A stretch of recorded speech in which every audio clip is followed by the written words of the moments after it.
أشرف الأنبياء والمرسلين سيدنا وحبيبنا وشفينا وقرة أعيننا ومولانا محمد طب القلوب ودوائها وعافية الأبدان وشفائها ونور الأبصار وضيائها وقوت الأرواح وديائها وعلى آله وصحبه. سبحانك لا علم لنا إلا ما علمتنا إنك أنت العليم الحكيم. Rabbi shrah li sadri wa yassir li amri wahlul 'uqdatam min lisani yafqahu qawli. Amma ba'd. Yang saya hormati takmir Masjid Al-Husna beserta jajarannya dan juga jamaah majelis taklim Masjid Al-Husna yang insyaallah mudah-mudahan dirahmati Allah Subhanahu wa taala. Alhamdulillah, pada malam hari ini kita dapat kembali melanjutkan majelis rutinan kita, pembacaan syarah kitab Aqidatul Awam. Kemarin sudah kita bahas tentang sifat-sifat wajibnya Allah Subhanahu wa taala. Sekarang yang kita bahas adalah sifat jaiznya atau sifat boleh dari Allah Subhanahu wa taala. Wa qala musannif rahimahullah ta'ala bismillahirrahmanirrahim. Abda'u bismillahirrahmani wa birrahimi da'imil ihsani. Falhamdulillahil qadimil awwali wal akhiril baqi bila tahawuli. Tsumma salatu wassalamu sarmada ala nabi khairin matqad wa hada wa alihi wa sahbihi wa man tabi' sabila dinil haqqi ghairu muqtadi. Wa ba'du fa'lam bi wujudil ma'rifah min wajibin lillahi isrina sifat. Fa huwa mawjudun qadimun baqi mukhalifun lil khalqi bil itlaqi.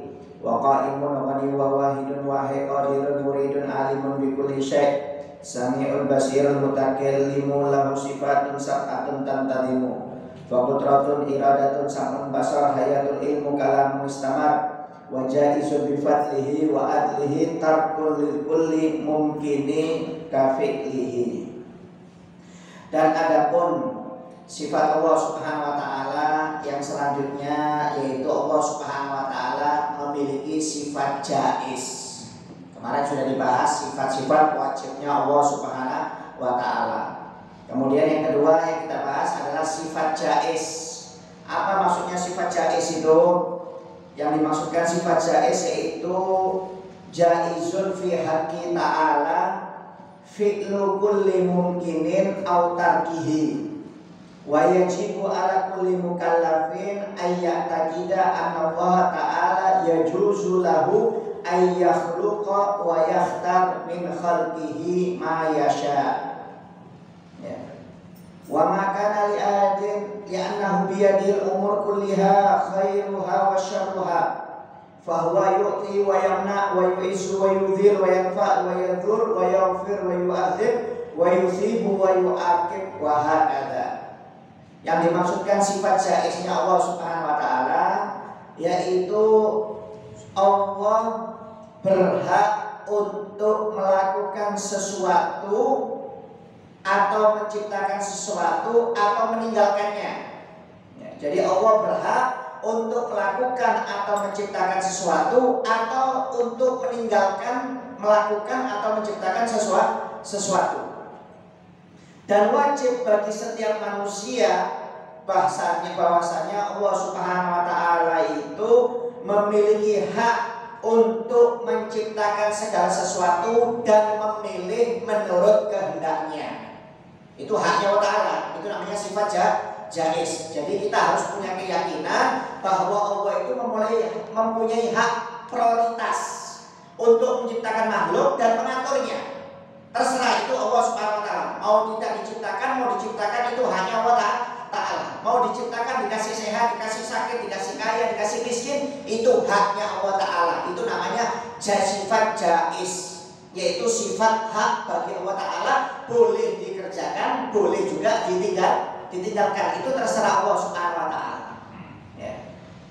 Seperti apa? Seperti kebaikan dan kejelekan.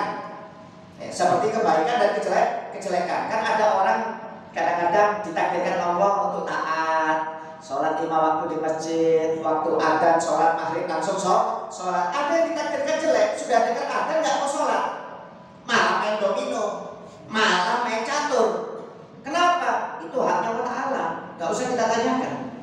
Itu hak prioritas. Allah memilih. Oh, ini saya bikin orang ini untuk berbuat baik, ini berbuat maksiat. Itu haknya Allah Ta'ala. Jadi kita ini maaf jangan ngatur. Kenapa ya orang itu kok bermaksiat ya? Kok saya berbuat taat? Kenapa saya kok berbuat maksiat? Orang itu kok berbuat taat? Itu haknya Allah Ta'ala. Itu haknya Allah Ta'ala. Yang penting jangan dijadikan dalil. Yang penting jangan dijadikan dalil. Kenapa kamu bermaksiat? Ya memang takdirnya seperti ini, mau diapakan? Oh, ini nggak bisa dijadikan dalil. Kenapa? Manusia dikasih akal untuk memilih. Ya, memang Allah yang menentukan, cuma manusia dikasih akal. Contoh Pak, ya, Anda mau beli HP, Anda kan bisa milih. Oh, ini tipenya ini tipenya ini tipenya ini. Kenapa? Masuk kotak gak langsung beli HP terserah, langsung main ambil aja langsung beli. Kok kita milih? Kenapa? Kita dikasih akal. Begitu juga kita dikasih akal. Oh, ini baik, ini jelek, ini bagus, ini gak bagus. Kita mestinya dikasih akal milih. Kenapa? Sudah tahu gak bagus kok dikerjakan. Jadi jangan nyalakan Allah Ta'ala. Memang Allah yang menentukan, cuma kita dikasih akal oleh Allah Subhanahu wa Ta'ala. Contoh, ini aqua, kemudian ada air selokan. Ya, ada air selokan. Kira-kira mana yang kita minum? Pasti air ini. Kalau ada orang air minum selokan, mungkin gak normal ini orang. Ya, mungkin gak normal otaknya. Kenapa orang kok milih air putih daripada air selokan? Karena dia dikasih akal oleh Allah Ta'ala untuk memilih. Jadi maaf jangan beralasan kalau kita bermaksiat kepada Allah Ta'ala itu takdir. Bukan. Ya, karena manusia dikasih akal untuk memilih. Jadi jangan pernah menyalahkan Allah Ta'ala. Memang Allah yang mengatur segala perbuatan taat, maksiat itu Allah yang menentukan. Cuma jangan menyalahkan Allah Subhanahu wa Ta'ala. Aku nggak bisa, saya zina itu sudah takdir dari Allah Ta'ala. Saya minum khamar ini nggak sholat sudah takdir dari Allah Ta'ala. Ya nggak bisa lah. Ya, kita menyalahkan Allah Ta'ala karena kita dikasih Allah Ta'ala. Ya, seperti kebaikan dan kejelekan. Jadi ada orang yang ditakdirkan oleh Allah untuk selalu berbuat taat, ada orang yang ditakdirkan oleh Allah selalu bermaksiat. Kenapa? Itu sudah takdir dari Allah Subhanahu wa Ta'ala. Itu kan dari Allah Ta'ala. Dan kadang-kadang ada orang yang ahli taat, gak taunya matinya suul khotimah, masuk neraka. Ada orang yang ahli maksiat, gak taunya meninggalnya husnul khotimah, akhirnya masuk surga. Kenapa? Haknya Allah Ta'ala, terserah. Ya, itu haknya Allah Ta'ala, itu namanya sifat jaiz. Jadi Allah itu terserah mau bolak-balik, itu haknya Allah Ta'ala. Ya, sampai pernah dikisahkan oleh Nabi Muhammad SAW, ada seorang ulama besar di zaman Bani Israel namanya Barsisok. Ya, ulama besar, wali waktu. Ya, ahli ibadah, ahli puasa, ahli dzikir sampai terkenal. Muridnya saja itu 60.000 orang semuanya jadi wali, jadi ulama. Bayangkan muridnya aja itu 60.000 orang semuanya jadi wali, jadi ulama. Sampai Barsisok ini jadi perbincangan malaikat di langit. Semua malaikat puji Barsisok. Wah, hebat memang Barsisok ini. Hebat, muridnya aja 60.000 orang semuanya jadi wali, semuanya jadi ulama. Akhirnya kata Allah Ta'ala, percuma. Walaupun kamu memuji-muji Barsisok, dia akan takdirkan matinya suul khotimah kata Allah Subhanahu wa Ta'ala, dan masuk neraka kata Allah Subhanahu wa Ta'ala. Matinya murtad kata Allah Ta'ala. Bayangkan, itu Barsisok, seorang alim, muridnya aja 60.000 orang kata Nabi Muhammad. Cuma karena Allah yang berkehendak dibalik langsung jadi murtad. Murtadnya apa? Di akhir umurnya ketika nyawanya mau dicabut, murtad akhirnya masuk neraka selama-lamanya. Barsisok, muridnya aja 60.000 orang, Pak. Wali kata Nabi Muhammad SAW. Kenapa? Haknya Allah Ta'ala. Makanya kita jangan pernah merasa aman. Wah, alhamdulillah saya ahli ibadah, saya sering baca Quran. Jangan pernah merasa aman. Minta terus untuk diberi hidayah taufik sampai akhir umur kita meninggal dalam keadaan husnul khotimah. Kenapa? Karena kita bukan jaminan, Pak. Ya maaf, kita ini bisa dibalik sesaat oleh Allah Subhanahu wa Ta'ala. Kata Nabi Muhammad, ada orang di pagi hari mukmin, sorenya kafir, kata Nabi Muhammad. Ada yang mukmin di sore hari, paginya sudah dijadikan kafir oleh Allah Subhanahu wa Ta'ala. Kenapa? Haknya Allah Subhanahu wa Ta'ala. Hati-hati. Kadang-kadang ada orang yang ahli maksiat, gak taunya dijadikan orang soleh. Ya, seperti Bishr al-Hafi, gurunya Imam Ahmad bin Hanbal, ulama hadis. Bishr al-Hafi ini syaribul khamar kerjaannya, mabuk-mabukan tiap hari, gak pernah taklim, gak pernah belajar, kerjaannya mabuk-mabuk mabuk-mabukan. Cuma gara-gara menemukan bacaan Bismillahirrahmanirrahim, terjatuh di tanah, diambil, dibersihkan, dikasih parfum, dicium, ditaruh di atas lemarinya. Malamnya mimpi, wahai Bishr, kamu telah mengharumkan dan membersihkan namaku, maka kamu akan aku harumkan dan aku bersihkan namamu dunia dan akhirat. Dalam mimpi tersebut, subhanallah, bangun dari tidurnya langsung tobat. Padahal tiap hari ini saribul khamr, kerjaannya minum khamr, non-stop mabuk-mabukan tiap hari. Cuma gara-gara bersihkan itu aja, tulisan Bismillah yang jatuh di tengah jalan, langsung dibalik oleh Allah Subhanahu wa Ta'ala, sampai jadi ulama besar, jadi ulama hadis. Sampai Imam Ahmad bin Hanbal sering silaturahmi kepada Bishr al-Hafi. Sering silaturahmi kepada Bishr al-Hafi. Sampai murid-muridnya Imam Ahmad bin Hanbal, wahai Imam Ahmad, kamu ini dengan Bishr lebih alim kamu. Bishr ini baru tobat, anggap umur 40 tahun, baru tobat. Mulai kecil gak pernah belajar agama. Kamu ini mulai kecil umur 6 tahun sudah hafal Quran, umur 9 tahun sudah hafal jutaan hadis, ilmu banyak, kamu ulama madhab. Mestinya Bishr yang silaturahmi kepada engkau, bukan engkau silaturahmi kepada Bishr, karena engkau lebih alim, lebih dulu pintarnya daripada Bishr. Bishr ini baru tobat. Masa kamu silaturahmi terus tiap hari kepada Bishr? Apa jawab Imam Ahmad bin Hanbal? Memang kalau masalah ilmu agama saya lebih tinggi, tapi kalau masalah mengenal Allah Ta'ala, Bishr lebih hebat daripada saya, kata Imam Ahmad bin Hanbal. Subhanallah. Kita jangan pernah memandang remeh, Pak. Kadang-kadang ada orang mabuk-mabukan, orang berumah dosa, kadang-kadang dia lebih bagus daripada kita. Ya. Kadang-kadang orang itu, Pak, maaf, dia merasa kalau dia bermaksiat, dia itu takut sebenarnya kepada Allah Ta'ala. Cuma memang belum dikasih hidayah. Cuma kadang-kadang dia memang merasa dirinya jijik. Cuma kadang-kadang kita yang merasa sering sholat, sering ngaji, sering ceramah, merasa dirinya bersih. Wah, apa ini? Maksiat terus. Jadi seakan-akan dirinya lebih bersih, menyangka dirinya lebih bersih daripada orang yang bermaksiat. Dan itu yang lebih jelek, itu yang berbahaya. Lebih baik orang itu berbuat dosa dan takut kepada Allah Ta'ala daripada orang yang ahli ibadah tapi membanggakan ibadahnya. Waliyadzubillah min dzalik. Oleh karena itu hati-hati. Ya, Allah kalau mau mengembalik semaunya bisa terjadi, Pak. Ya, karena itu sifat jaiznya Allah Ta'ala. Itu sudah dalam ayat Al-Quran. Allah Subhanahu wa Ta'ala sudah berfirman, ya, wa rabbuka yakhluqu ma yasha' wa yakhtar. Kata Allah Subhanahu wa Ta'ala dalam Al-Quran, Allah yang menciptakan dan Allah yang memilih untuk makhluknya. Jadi Allah menciptakan kita, Pak, umpamanya kita dipilih oleh Allah Ta'ala. Kamu saya ciptakan, Fahmi umpamanya, ya, kamu saya takdir rezekimu sekian, kamu saya takdir anakmu sekian, kamu saya takdir tinggimu sekian, saya takdir kamu hitam, putih. Itu hati Allah Ta'ala. Allah yang menciptakan dan Allah yang menentukan. Jadi bukan kita. Jadi kalau kita mengeluh, kenapa kok saya kok susah rezekinya? Itu sudah ketentuan dari Allah. Kenapa kok saya sering sakit-sakitan? Itu sudah ketentuan dari Allah Ta'ala. Bahasanya kalau orang mengeluhkan dirinya, itu berarti dia mengeluhkan takdirnya Allah Ta'ala. Gak boleh. Makanya orang itu kalau ingin sukses harus punya sifat tawakal, yaitu menyerahkan dirinya kepada Allah Ta'ala. Apa yang dipilihkan oleh Allah dia terima. Makanya tawakal itu sifat yang hebat. Terserah Allah Ta'ala. Saya mau dijadikan pendek ya silahkan, mau dijadikan hitam jelek ya silahkan umpamanya. Itu sudah memang takdirnya Allah Ta'ala. Mau diapakan lagi? Kadang-kadang kita ngajar, kenapa kok saya jelek ya? Kok gak putih kayak orang Eropa? Kok gak tinggi saya ini? Kok badannya kok gak kekar, kurus, gendut, jelek semuanya. Kadang-kadang kita mengeluh dengan ciptaan Allah Ta'ala dengan diri kita. Ini berarti kita mengeluh tentang Allah Ta'ala.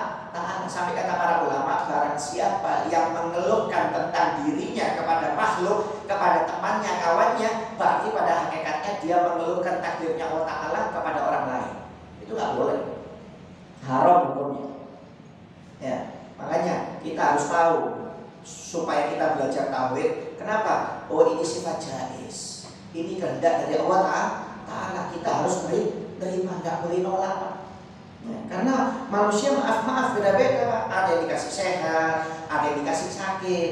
Sakitnya ada yang dikasih sehari, ada yang dikasih seminggu, ada yang bertahun-tahun, ada yang mulai lahir sampai meninggal sakit terus. Loh, kita kalau dikasih sakit ya alhamdulillah, syukur cuma seminggu, sebulan mungkin atau setahun, syukur. Kadang-kadang ada orang mulai lahir sampai meninggal cacat. Cacat terus. Sampai pernah dikisahkan Ibrahim bin Adham itu pernah melewati seseorang yang butuh, gak punya tangan, gak punya kaki, tinggal di pinggir jalan, hidup di kasur di pinggir jalan. Ini orang ini kata Ibrahim bin Adham sudah gak punya tangan, gak punya kaki, kemudian lepra buta. Lepra itu penyakit apa ya? Apa lepra itu? Habis ya. Penyakit kulit apa badannya yang termakan? Kulitnya. Seperti kulit yang menjijikan, lepra itu. Ini orang ini Pak sudah maaf gak punya keluarga, tidur di pinggir jalan di kasur, gak punya kaki, gak punya tangan, kemudian buta sama lepra. Ibrahim bin Adham ini ulama besar, ulama sufi. Dia ketika melewat merasa kasihan, ya Allah, kasihan melihat nasibnya orang ini, kasihan. Sudah gak ada keluarganya, tidur di pinggir jalan, gak punya tangan, gak punya kaki, kemudian buta, lepra lagi. Tiap orang yang lewat ngasih makan itu Pak langsung ke mulutnya. Kenapa orang ini gak punya tangan?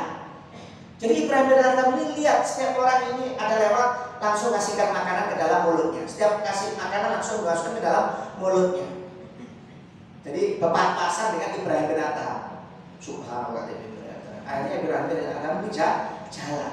Ketika jalan, baru jalan, orang yang disuapi ini, yang cacat ini mengucapkan Alhamdulillah, Maha suci Allah Subhanahu wa Ta'ala yang telah memberi aku nikmat yang sangat banyak, yang sangat agung, yang sangat besar. Kata orang yang cacat ini.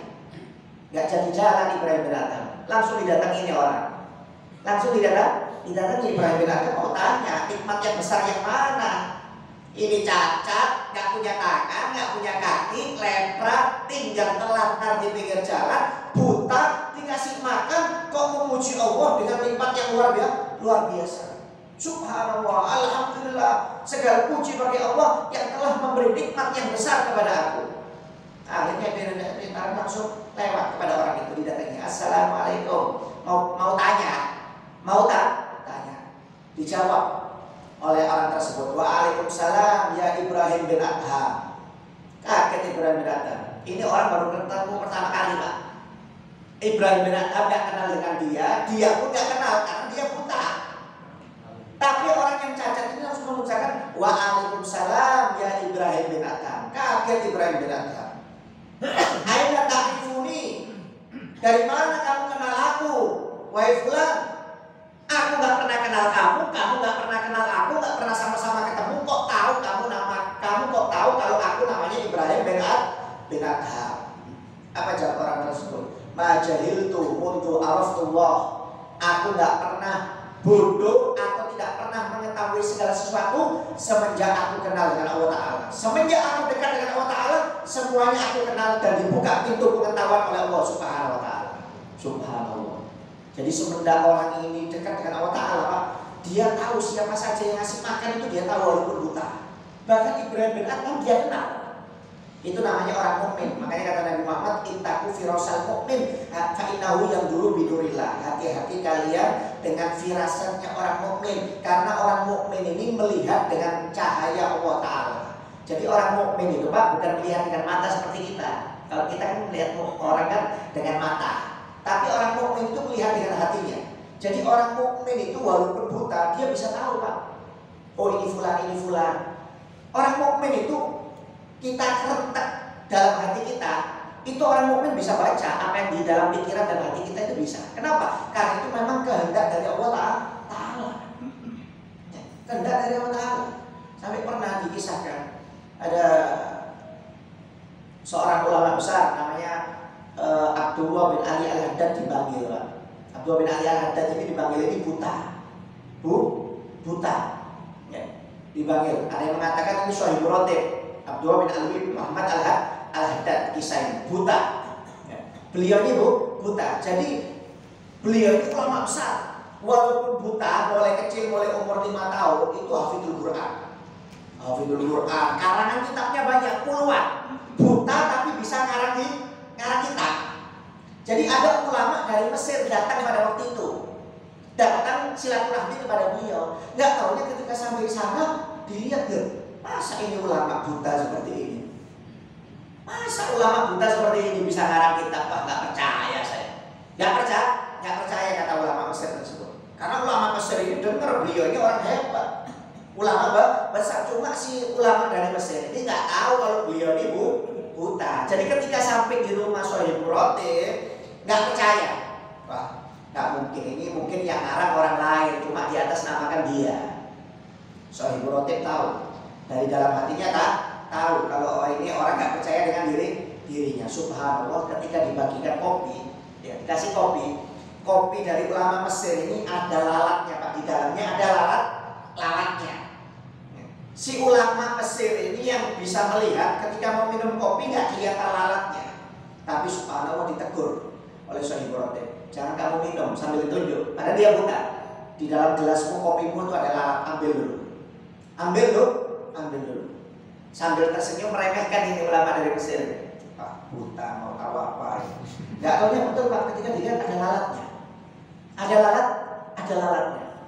Ya, mulai dari sana dia nggak berani, suudon nggak berani. Kenapa? Sudah tahu ternyata walaupun buta bisa melihat. Dia yang melihat nggak kelihatan lalatnya, malah yang buta yang negur. Kenapa? Karena orang mukmin itu melihat dengan cahayanya Allah Ta'ala, bukan dengan mata seperti kita. Kita kalau sudah matanya buta nggak bisa lihat apa-apa. Orang mukmin ya, walaupun buta itu bisa melihat. Tapi orang mukmin Pak ya, kalau kita ini mukminan ya, Senin taat, nanti Selasa maksiat. Jadi dia putar-putar. Kalau orang mukmin itu enggak. Orang mukmin itu luar biasa. Itu yang dilihat oleh Ibrahim bin Adham. Kata Ibrahim, di mana kamu kenal saya? Saya nggak pernah ketemu kamu nggak pernah ketemu saya. Kata orang tersebut, aku semenjak kenal dengan Allah Ta'ala, aku tidak pernah ditutup pengetahuannya oleh Allah Ta'ala. Aku faham siapapun yang ngasih makan dengan aku kenal. Kata si buta tersebut. Kata Ibrahim bin Adham, saya mau tanya, tadi kamu ini dikasih makan, mengucapkan pujian yang luar biasa kepada Allah Ta'ala. Pujian apa yang kamu puji kepada Allah Ta'ala? Kamu mengatakan segala puji bagi Allah yang telah memberi nikmat aku yang besar. Aku melihat kakimu, kamu ini gak punya kaki, gak punya tangan, buta, lepra. Nikmat yang mana yang kamu sebutkan yang besar ini yang mana? Saya ingin tahu, kata Ibrahim bin Adham. Kata orang tersebut, walaupun aku dikasih lumpuh, gak punya kaki, gak punya tangan, buta, dan dikasih lepra oleh Allah Ta'ala, tapi aku dikasih dua nikmat yang luar biasa oleh Allah Subhanahu wa Ta'ala, yaitu yang pertama qalban syakiran wa lisanan dzakiran, yaitu hati yang selalu bisa bersyukur kepada Allah dan lisan yang selalu berzikir kepada Allah Ta'ala. Itu nikmat yang besar, kata orang tersebut. Berapa banyak orang yang kaya tapi tidak pernah bersyukur, tamak, pingin kaya, nggak pernah sedekah, numpuk terus hartanya. Dikasih kekayaan nggak pernah zikir, nggak pernah baca Quran, kata orang tersebut. Berapa banyak orang yang dikasih kesehatan nggak pernah bersyukur kepada Allah Ta'ala, nanti dikasih penyakit sedikit mengeluh. Itu nikmat apa? Kalau dikasih sehat, dikasih kaya, nggak pernah bersyukur, nggak pernah berzikir, percuma, kata orang tersebut. Lebih baik saya dikasih cacat, dikasih miskin, tapi saya dikasih hati yang selalu bersyukur dan selalu memuji Allah Ta'ala. Itu nikmat yang terbesar, kata orang tersebut. Subhanallah. Jadi artinya apa? Tinggal pintarnya kita aja bersyukur Pak ya, karena semuanya sudah ditakdir oleh Allah Ta'ala. Cuma kadang-kadang kita ini gak pernah menerima takdirnya Allah Ta'ala, mengeluh dengan pilihannya Allah Ta'ala. Itu haknya Allah Ta'ala. Kita mau dikasih umpamanya maaf, ada orang dikasih tinggi, ada yang dikasih pendek. Kenapa orang dulu dikasih tinggi, orang sekarang mau dikasih pendek? Dan itu haknya Allah Ta'ala, mau diapakan? Orang dulu tinggi-tinggi ya, irama datil imat allati lam yukhlaq mithluha fil bilad ya. Orang yang paling tinggi itu kata Allah Ta'ala dalam Al-Quran, kaum Ad. Itu tingginya Pak 30 meter. Kayak King Kong, pernah lihat film King Kong? Kayak film King Kong itu sudah. Kalau Anda pernah lihat, orang dulu 30 meter, tingginya 30 meter. Orang dulu, bisa Anda bayangkan. Orang sekarang 2 meter sudah tinggi, 180 sudah hebat. Tapi rata-rata konten semuanya pendek, cebol. Sudah pendek, cebol, jelek lagi. Kalau orang dulu tinggi-tinggi 30 meter Itu sampai beberapa tahun yang lalu ditemukan jenazah kerangka kaum Ad, tengkorak kepalanya saja itu Pak. Tengkorak kepalanya itu, bayangkan, seperti truk. Besarnya tengkorak kepala mereka itu seperti truk. Itu belum yang lainnya ya. Itu baru tengkorak kepalanya besar sebesar truk itu. Truk peti kemas itu. Itu tengkoraknya kepala kaum Ad itu. Berapa tahun yang lalu ditemukan di Timur Tengah. Bayangkan, besarnya luar biasa. Itu nanti kita kalau masuk surga tingginya seperti kaum Ad, 30 meter. Jadi nggak apa-apa sekarang pendek, nggak apa-apa. Nanti masuk surga tinggi semuanya, nggak ada yang pendek. Kenapa orang dulu kok tinggi-tinggi, orang sekarang kok pendek? Itu haknya Allah Ta'ala, mau dia makan. Orang dulu kok panjang umur, Nabi Nuh 1000 tahun, ya, Nabi Adam 900 tahun, ya. Kita kok umurnya kok pendek-pendek, 60 sudah kirim salam kadang-kadang, belum 60 kirim salam. Kenapa orang dulu kok panjang-panjang umurnya, orang sekarang akhir zaman kok pendek-pendek? Itu haknya Allah Ta'ala. Jangan kita protes, ya. Marah, wah Allah ini gak adil, orang dulu itu umurnya panjang-panjang. Kenapa kok saya kok orang zaman sekarang kok dikasih umur pendek-pendek? Itu haknya Allah Ta'ala, kenapa protes? Allah yang menciptakan kok. Kita ini ibaratnya kita ini pemain film Pak, Allah itu sutradaranya. Kita mau dijadikan bajingan, penjahat, terserah Allah Ta'ala. Terserah sutradaranya. Kan namanya sutradara kan terserah. Ayo kamu jadi penjahat, kamu jadi orang baik, ya, kamu jadi penindas, kamu jadi orang penolong. Itu kan terserah sutradara. Begitu juga kita hidup di dunia itu terserah Allah Ta'ala. Mau dikasih panjang umurnya, mau dikasih pendek, terserah. Kalau orang dulu panjang-panjang Pak, sampai Nabi Nuh, Nabi yang paling panjang umur itu Nabi Nuh alaihissalam. Nabi Nuh itu ketika meninggal dunia pernah ditanya oleh malaikat Jibril, ya atwalil anbiya umron, kata malaikat Jibril, wahai Nabi yang paling panjang umurnya, kaifa wajadta dunia, bagaimana wahai Nuh rasanya kamu hidup di dunia ini, bagaimana? Kamu kan panjang umurnya, hampir 1000 tahun, bagaimana kamu menghadapi dunia itu 1000 tahun, itu rasanya seperti apa? Apa jawab Nabi Nuh? Kadarillah baban dakhaltu min ahadima wa kharajtu min akhar. Walaupun umurku panjang hidup di dunia, itu seperti rumah yang memiliki 2 pintu. Masjid ini ada 2 pintunya. Masuk dari pintu yang satu, keluar dari pintu yang satunya. Gak terasa langsung mati. Seperti orang lewat Pak, padahal dikasih umur 1000 tahun. Seperti orang lewat, masuk dari pintu yang satunya, keluar dari pintu satunya. Cuma mungkin beberapa detik, gak sampai semenit, sudah meninggal dunia, kata Nabi Nuh alaihissalam. Gak terasa. Itu yang 1000 tahun Pak, apalagi kita yang 60 kirim salam. Kita aja maaf, ada yang umurnya sudah 38, ada yang 20, ada yang 40, ada yang 50. Gak terasa Pak. Dulu tahunnya kecil, sekarang langsung melompat seperti orang tua sudah kita ini.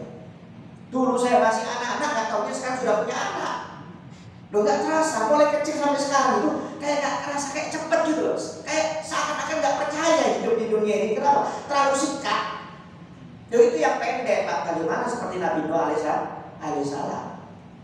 Bayangkan, itu yang 1000 tahun aja merasa pendek Nabi Nuh alaihissalam. Kenapa? Karena umur akhirat dengan umur dunia itu gak sama.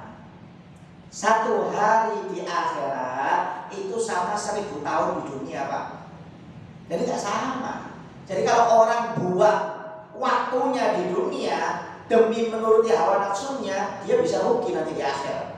Lebih baik dia mengorbankan waktu di dunia tapi mendapat keberuntungan di akhirat. Contoh, saya kasih contoh, maaf.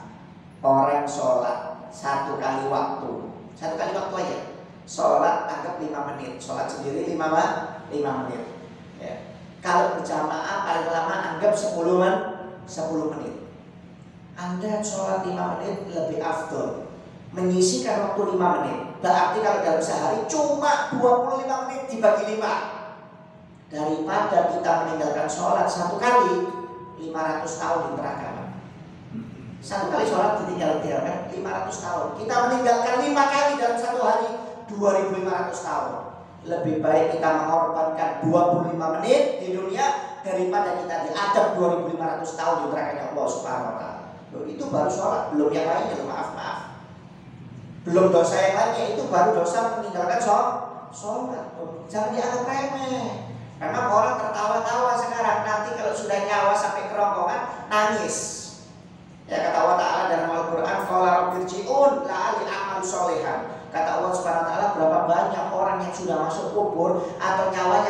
dicabut, mereka berkata, ya Allah kembalikan aku ke dunia untuk beramal soleh. Berapa banyak kata Allah Ta'ala. Dia menyesal menangis ketika nyawanya sudah dicabut atau masuk kubur. Dia berdoa kepada Allah untuk dikembalikan ke dunia. Hasya wa kala, nggak bisa, sudah terlambat kata Allah Ta'ala. Ini Al-Quran Pak. Al-Quran yang menyatakan berapa banyak Nabi Muhammad itu lewat kuburan kadang-kadang mendapatkan orang itu di kuburan banyak yang menangis, menyesal kata Nabi Muhammad. Mereka ingin dihidupkan kembali, cuma sudah terlambat kata Nabi Muhammad SAW. Loh, itu baru 1 kali Pak meninggalkan sholat. Sudah 500 tahun. Bagaimana orang yang meninggalkan sholat setahun, 2 tahun, kadang-kadang seumur hidupnya sampai meninggalkan sholat. Kadang-kadang tersenyum. Iya, di dunia tersenyum, itu nanti dikubur nangis dia. Percuma, nggak bisa dikembalikan lagi oleh Allah Subhanahu wa Ta'ala. Makanya jangan sampai kita mengorbankan waktu kita di dunia demi menuruti hawa nafsu.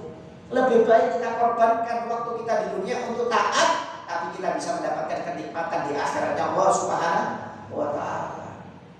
Fir'aun aja yang ahli dolim 500 tahun, dolimnya nggak tanggung Pak. Kalau kita kan dolimnya setengah-setengah. Fir'aun ini dolimnya nggak tanggung, 500 tahun dolim, ngaku Tuhan, bukan dolim lagi, ngaku Tuhan. Bayangkan Allah tidak diakui, malah dia ngaku Tuhan. Bayangkan dolimnya 500 tahun. Kapan Fir'aun tobat? Tobatnya Fir'aun itu kata Allah Ta'ala ketika nyawanya sampai kerongkongan. Ketika nyawanya sampai kerongkongan, dilihatkan tempatnya oleh Allah Ta'ala di neraka. Fir'aun mengatakan, amantu bi Rabbi Musa wa Harun, aku beriman kepada Tuhan yang Musa dan Harun. Al-an qad asaita qablu wa kunta minal mufsidin. Kata Allah Ta'ala dalam Al-Quran, sekarang sudah mau tobat wahai Fir'aun, nyawa sudah sampai kerongkongan, dilihatkan tempatnya di neraka, kamu baru mau tobat. Dulu kamu dolim, bermaksiat, gak pernah taat, sekarang baru tobat. Gak bisa kata Allah Ta'ala. Gak bisa Pak. 500 tahun dibuat dolim. Nyeselnya kapan? Ketika nyawanya sampai kerongkongan. Waliyadzubillah minta. Jadi oleh karena itu kita harus bersyukur. Yang penting itu Pak, nikmat kita ini ditakdir jadi umat Islam. Orang yang beriman itu nikmat yang terbesar. Kita gak usah mengeluh masalah rezeki kita. Kita gak usah mengeluh masalah kesehatan kita atau takdir musibah-musibah yang lainnya. Yang terpenting masih dikasih nikmat Islam dan iman. Itu nikmat terbesar dari Allah Ta'ala. Kenapa? Karena kalau kita dikasih nikmat Islam dan iman, berarti kita ada jaminan masuk surga. Tinggal nikmat amal solehnya aja yang dipertahankan. Orang kalau dikasih nikmat iman Pak, dijamin masuk surga. Cuma belum tentu ada jaminan selamat dari neraka apa enggak. Supaya dijamin selamat dari neraka, beramal soleh. Makanya kata Allah Ta'ala, wal asr innal insana lafi khusrin illa alladziina amanu wa amilus sholihat. Demi masa kata Allah Ta'ala, mulai zaman Nabi Adam sampai hari kiamat, semua manusia itu rugi. Gak ada yang beruntung kata Allah Ta'ala. Semuanya rugi kecuali orang-orang yang beriman dan beramal soleh. Bukan beriman aja. Dia beriman, disuruh sholat gak mau sholat, ya tetap masuk neraka. Dia beriman, disuruh puasa gak mau puasa, gak boleh zina, gak boleh narkoba, dia zina narkoba, ya celaka ini orang. Atau dia beramal soleh, tapi gak mau beriman, seperti orang non muslim, sholat, sedekah, puasa, tapi gak beriman kepada Allah, gak beriman kepada Nabi Muhammad, juga celaka. Kalau ingin selamat itu iman dan amal soleh. Miftahul jannah la ilaha illallah wa asnanuha al amalu soleh. Kata Nabi Muhammad, kuncinya surga itu meyakini la ilaha illallah. Dan gigi kunci itu kan ada giginya. Mana kunci motor saya? Nah, ini kan kunci ini kan ada gigi-giginya ini. Kalau nggak ada giginya nggak bisa dibuka. Nah, ada gigi-giginya. Dan gigi-gigi kunci surga itu kata Nabi Muhammad adalah amal soleh. Jadi kalau orang punya iman itu berarti dia punya kunci. Cuma surga belum bisa dibuka. Bisa dibuka apa? Kalau kuncinya di model ada giginya. Nah itu baru bisa buka kunci surga kata Nabi Muhammad SAW. Intinya apa? Pokoknya kita harus yakin bahwasanya Allah itu yang menciptakan dan Allah yang memilih kehidupan buat kita semuanya. Kita jangan suka mengeluh. Yang penting tawakal, menyerahkan semuanya kepada Allah Subhanahu wa Ta'ala. Nggak boleh ngeluh, nggak boleh. Kita dijadikan manusia, ada yang dijadikan malaikat, ada yang dijadikan binatang, ada yang dijadikan jin, ada yang dijadikan setan. Masih syukur kita dijadikan manusia ini. Mau dijadikan binatang mau? Binatang nggak mau dijadikan kita, Pak. Binatang nggak mau dijadikan kita. Nah iya, belum tentu binatang mau dijadikan kita. Sampai pernah malaikat Jibril aja diperintahkan oleh Allah Ta'ala datang kepada seekor kerbau. Tanyakan kepada kerbau itu, wahai Jibril, apakah dia bersyukur aku ciptakan jadi kerbau? Kata kerbau, didatangi oleh malaikat Jibril, wahai kerbau, apakah kamu bersyukur kepada Allah dijadikan kerbau? Kata kerbau, alhamdulillah saya bersyukur kepada Allah Ta'ala dijadikan kerbau daripada saya dijadikan kelelawar, kata kerbau. Kenapa? Karena kelelawar itu mandi dengan air kencingnya. Kelelawar itu memang mandi dengan air kencingnya. Akhirnya didatangi oleh malaikat Jibril, wahai kelelawar, apakah kamu bersyukur kepada Allah Ta'ala dijadikan kelelawar? Alhamdulillah saya bersyukur kepada Allah dijadikan kelelawar daripada saya dijadikan cacing yang berjalan dengan perutnya sendiri, kata kelelawar. Akhirnya didatangi cacing itu oleh malaikat Jibril, wahai cacing, apakah kamu bersyukur kepada Allah Ta'ala dijadikan seekor cacing? Alhamdulillah saya bersyukur kepada Allah dijadikan seekor cacing daripada saya dijadikan manusia, kata cacing. Kenapa? Karena kalau saya dijadikan manusia belum tentu saya beriman kepada Allah Ta'ala. Kalau saya tidak beriman saya masuk neraka. Lebih baik saya jadi cacing, dihisap habis jadi debu, nggak diadab oleh Allah Subhanahu Wa Ta'ala. Ya pasti saya pasti selamat, nggak mungkin masuk neraka. Tapi kalau manusia belum tentu bisa selamat dari nerakanya Allah Ta'ala. Cacing itu Pak, nggak mau dijadikan kita. Sampai mau dijadikan cacing. Cacing aja nggak mau dijadikan kita. Artinya apa? Ya disyukuri sudah. Kita dijadikan manusia syukur. Masih penting dijadikan manusia Pak. Kalau dijadikan setan masuk neraka kita ini. Ya. Kadang-kadang manusia lebih jahat daripada setan. Lebih jahat daripada binatang manusia. Kalau binatang masih nggak punya akal Pak, cuma hawa nafsu. Manusia ini dikasih akal, dikasih hawa nafsu. Cuma kadang-kadang lebih bejat daripada binatang. Manusia. Ya contohnya maaf. Ya, binatang ya Pak, sapi umumnya makan rumputnya orang, ya. Masuk akal. Kenapa? Nggak punya akal kok rumputnya orang dimakan. Yang penting cuma rumput. Jadi Anda punya tanah 1 hektar, tanah-tanah sebelahnya ini punya tetangga Anda. Sapi Anda makan ke tanah tetangga Anda, itu masih masuk akal. Kenapa? Yang dimakan cuma rumput. Yang dimakan cuma rumput, walaupun haram. Cuma yang diharam cuma rumput. Coba kalau manusia dikasih rezeki kemudian dia mau berbuat haram, semuanya dikorupsi Pak. Aspal dikorupsi, ya. Nanti kabel dikorupsi, nanti meja dikorupsi, semuanya dikorupsi. Kalau perlu dikorupsi, semuanya dikerjakan, dosa-dosa dikerjakan. Kalau kerbau paling dosanya dikit. Bahasanya itu kalau hitung-hitungan, ya, kerbau itu mungkin dosanya nggak sebanyak manusia. Kerbau umpamanya atau kambing lah, lihat kambing perempuan, ada kambing jantan, lihat kambing perempuan disikat, ya masuk akal. Kenapa? Nggak punya otak kok, memang nggak punya akal, nggak punya akal. Ya, pokoknya lihat perempuan disikat. Cuma kalau manusia ini kadang-kadang lebih bejat, lebih bejat. Kenapa? Kambing itu Pak kalau zina bahasanya itu paling zina dengan perempuan.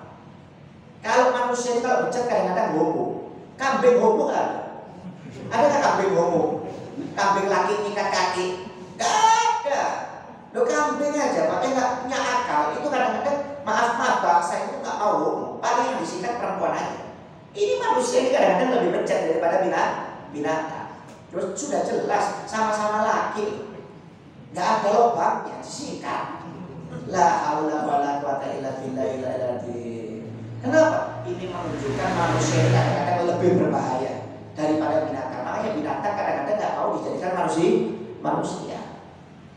Makanya syukur kita ini dijadikan orang yang beriman oleh Allah Ta'ala, masih diajarkan taufik hidayah oleh Ta'ala, diberi petunjuk oleh Allah Ta'ala. Syukur, gak usah mengeluh masalah yang lainnya, rezeki, kesehatan. Syukur, yang penting dikasih Islam, dikasih nikmat iman, masih dikasih hidayah untuk menghadiri pengajian, masih sholat di masjid. Itu nikmatnya alhamdulillah Pak, luar biasa. Anda lihat saudara-saudara Anda di luar, kadang-kadang rumahnya sampai masjid, gak mau sholat di masjid.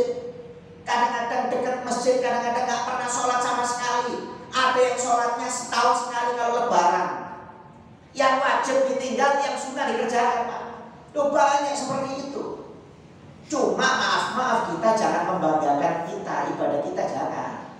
Karena kalau kita membanggakan, ibaratnya seperti orang sombong. Kita harus berdoa, ya Allah, mudah-mudahan iman dan takwa ini ya Allah, kamu pertahankan ya Allah sampai akhir umurmu, sampai akhir umurku ya Allah. Berilah aku hidayah ya Allah, saudara-saudaraku yang masih bermaksiat, beri mereka hidayah ya Allah, seperti orang-orang yang soleh yang lainnya, didoakan. Jangan pernah merasa bangga, karena kita nggak tahu akhir umur kita, Pak. Ya, karena Nabi Muhammad sudah kasih contoh yang banyak. Kadang-kadang orang baik di akhir umurnya sulul khotimah. Kadang-kadang orang yang ahli maksiat gak taunya di akhir umurnya husnul khotimah. Ya. Oleh karena itu kita terima semua takdir-takdir dari Allah Ta'ala. Allah yang menentukan, ya, dan Allah yang mengatur. Ya, kita yang penting terima sudah, gak usah mengeluh, ya, gak usah protes dengan keputusan Allah Ta'ala. Gak boleh kita protes dengan keputusan Allah Ta'ala, itu gak boleh. Ya, sampai Nabi Dawud alaihissalam itu Pak pernah ketika berjalan di suatu jalan ketemu hewan yang aneh, bentuknya aneh. Hewan ini aneh bentuknya. Dalam riwayat itu matanya seperti anjing, hewan ini matanya satu di tengah. Kemudian kakinya cacat. Pokoknya bentuknya jelek, aneh. Nabi Dawud kerentek sambil berbicara, dikira hewan ini gak paham dengan pembicaraan. Nabi Dawud mengatakan, apa fungsinya Allah Subhanahu wa Ta'ala menciptakan hewan seperti ini?